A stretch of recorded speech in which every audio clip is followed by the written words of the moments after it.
Warning, this episode contains intense psychological horror, graphic imagery, disturbing themes of guilt, loss, and supernatural possession, as well as scenes of self-harm and body mutilation. Listener discretion is strongly advised. Welcome back to another chilling chapter of Mr. Cemetery's Terror Tales. I sure hope you're ready for tonight's wave of horror, because this one's gonna drag you screaming out to sea. Tonight's tale takes place in a cozy little coastal town of Baybridge, where the fish aren't the only thing washing up on shore. A bloated, barnacle-covered thing has arrived, and it's got a bone to pick with the living. It knows your secrets, it remembers your sins, and worst of all, it whispers. So, before you sink any deeper into dread, make sure you subscribe and turn on all your deadly notifications. And hey, don't forget to hit that like button, or the creature might crawl out of your drain and tap it for you with one of its many dripping fingers. Now then, on to tonight's story. I call this one It Whispers Beneath the Sand. Enjoy.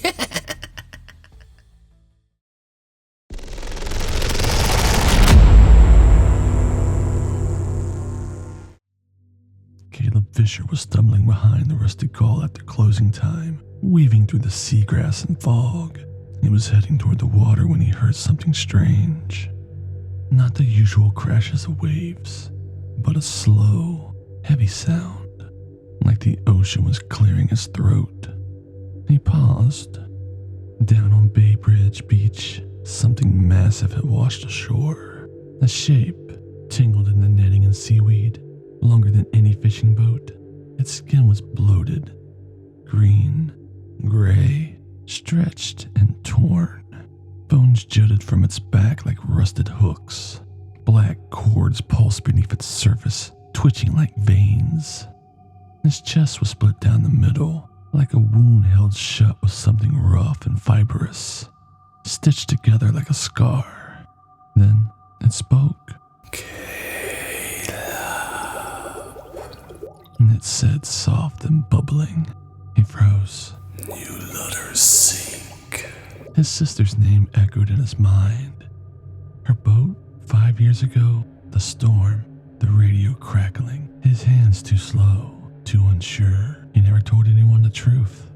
The voice pulled him in, deep as the tide. He stepped forward, the hands sucking at his bare feet. The stitched mouth moved again.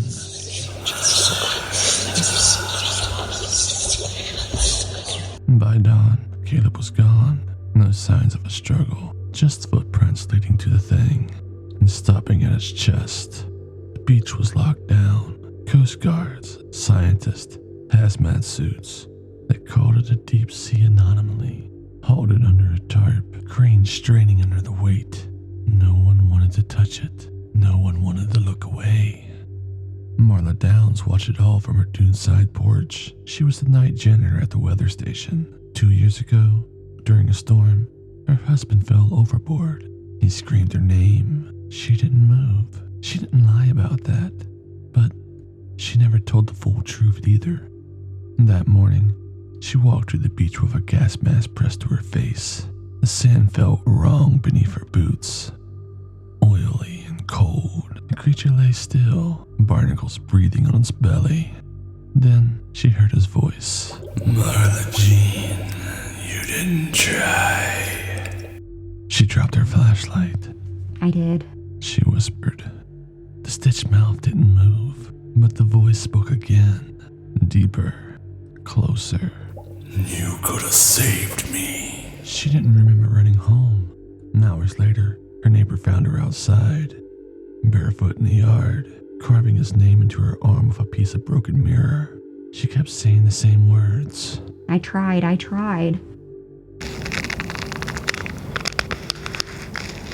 By the third week, the warehouse hoarding the creature was empty.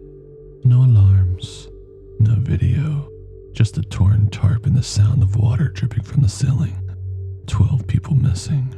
One was a boy found on the church steps, lungs full of salt water. Another was a girl discovered miles inland, soaked to the bone, whispering numbers no one understood. The mayor stood on the town square scratching his skin, confessing things no one had asked about. His voice raw, his hands red. Storms came, unnatural, fast and loud. Boats snapped from the moorings. Power failed. The sheriff walked into the surf, and he didn't come back. People heard voices at night, through the walls, in dreams, whispers that knew what they'd done. Some stopped eating, some just stood by the shore, staring out, waiting. Iris Calloway, a retired teacher, helped board up her neighbor's windows. She hadn't heard the voice yet, but her radio crackled at dawn. A voice, not her son's, but close, said, Iris, tell me the truth and I'll make it right. She stepped outside. The street was soaked. In her driveway stood something shaped like her son, but his eyes were all wrong.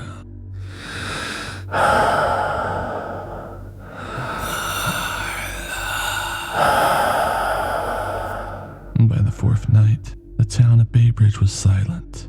Lights out, phones dead, salt on every window. The thing changed. It moved now, not fast but steady. Driftwood lashed on its limbs, bones tied to its back. Eyes, human eyes, set on its head, blinking in rhythm with the tide. It no longer whispered. It took. Those who listened were drawn in. Their regrets became its teeth, their shame its skin. And it grew. Marla stood at the shoreline, hammer in hand, the wind pulling her coat. She whispered. I didn't want him to drown, Her voice shook. but I didn't move. The tide reached her ankles. She didn't step back. Some say Baybridge sank beneath the sea. Others say it stands, quiet and crumbling. Last week, a fisherman in Port Clare, 50 miles north, reported something in the surf. A shape, breathing, watching, whispering his name. Now, no one stays past dark. No one swims. And in places the ocean could never reach, you might hear a voice. Yours, or someone you lost. It doesn't matter what it says, only that you listen.